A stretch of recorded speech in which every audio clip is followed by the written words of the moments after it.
Hey everyone! Today, I'm breaking down a simple yet highly effective Audible setup in College Football 25. This system gives you an easy pre-snap if-then answer to counter whatever the defense shows, keeping your offense on track and ready to dominate. Alright, let's start with our first rule in the system. If the defenders in the box equal or are fewer than the blockers you have, then we choose our first audible inside zone.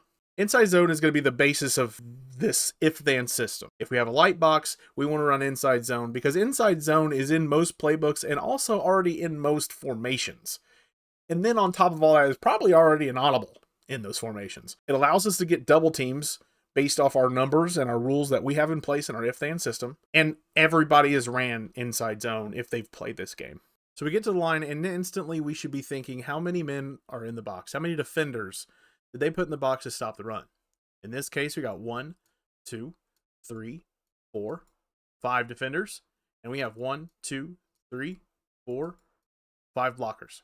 This means just by math, we have our runner free until someone outside the box makes a play or someone maybe sheds a block. You know how that goes. But just based on numbers, we have the advantage.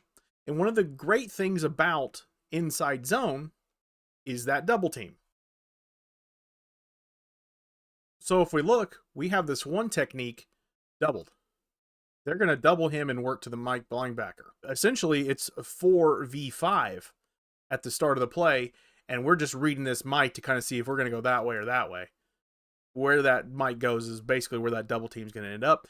And just based off those numbers, we should have a positive gain. So we run it, and that's what we get. We get a positive gain, even without that Mike being blocked until, we were 5 or 6 yards down the field. Our next rule is going to solely go off of the safety, middle of the field safety. So our first rule was defenders in the box. Well, we see here that we have 6 defenders in the box and we have 5 blockers. So inside zone, not running it. Our next read is the next rule. Do we have a single high safety? If yes, we run our next concept. Our next concept is 4 verts. Same principles as when we talked about inside zone. 4 verts is also a play that's in almost every formation, let alone every playbook. It's also probably already an audible. So you don't have to make too many changes just to have these first 2 rules in most audible. The reason why we choose this is because typically if we're running inside zone, they're going to give us some kind of one high shell. They're going to add men to the box, and we want to be able to take advantage of that. But being able to read 4 verts correctly will allow us to take advantage of that little chess game that's happening at a way better clip than just throwing the streaks on the outside every down. We want to make sure that we are reading the safety and these 2 slot vertical routes in the middle. If the safety it starts drifting to one side, we then want to look to the other side, basically. If he's going this way, then we got some kind of one-on-one matchup down the seam on this defender, and then the same thing goes this way. So as soon as we hike the ball, we're watching the safety. Does he drift one way or the other? If he doesn't, and we don't feel comfortable with hitting either one of these routes, then we just simply need to look down at the running back. So if we watch in this example, we're reading the safety, and we're able to stick it in there to that slot receiver. Now, if we look back on it, that safety didn't really go one way or the other. He kind of stayed in the middle.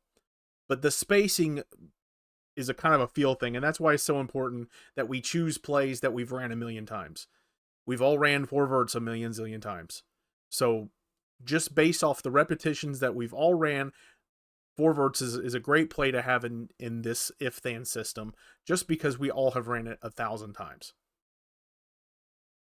So again, hit the slot, in the hole.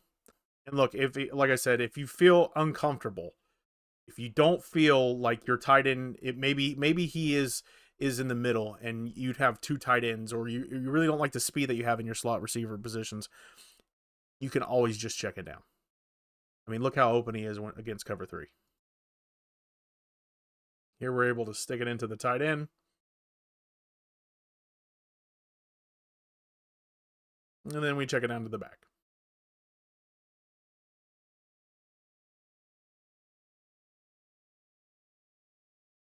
And now for our final rule in our if-then system, rule number 3. So just to recap, rule 1 was if you have a light box, we run inside zone. Rule 2 is if you don't have a light box and you have a single high safety, we go to 4 verts.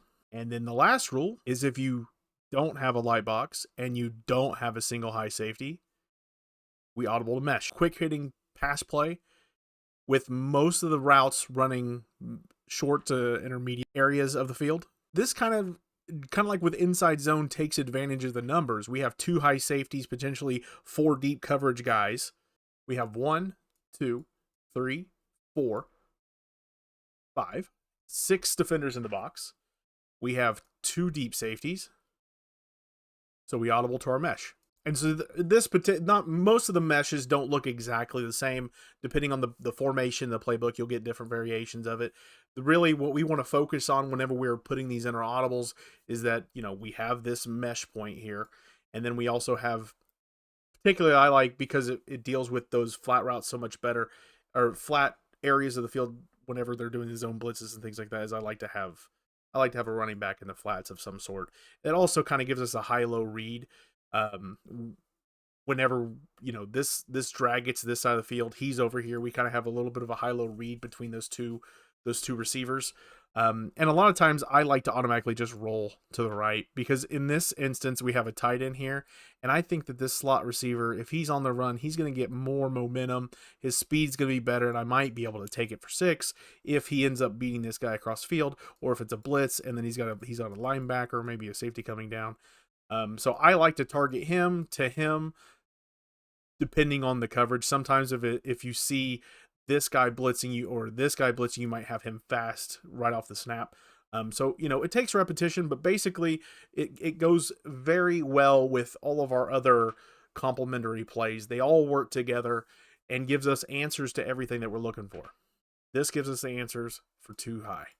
So if we watch this one, I do exactly what I said. I roll to the right. I have my slot guy wide open, and we get an easy 15, 16 yards. So there you have it. You have all the tools. Just with 3 plays, you have all the tools in your toolbox that you need to move the ball down the field and to be efficient. If you have any other ideas, feel free. Take this blueprint and move with it. Make it better.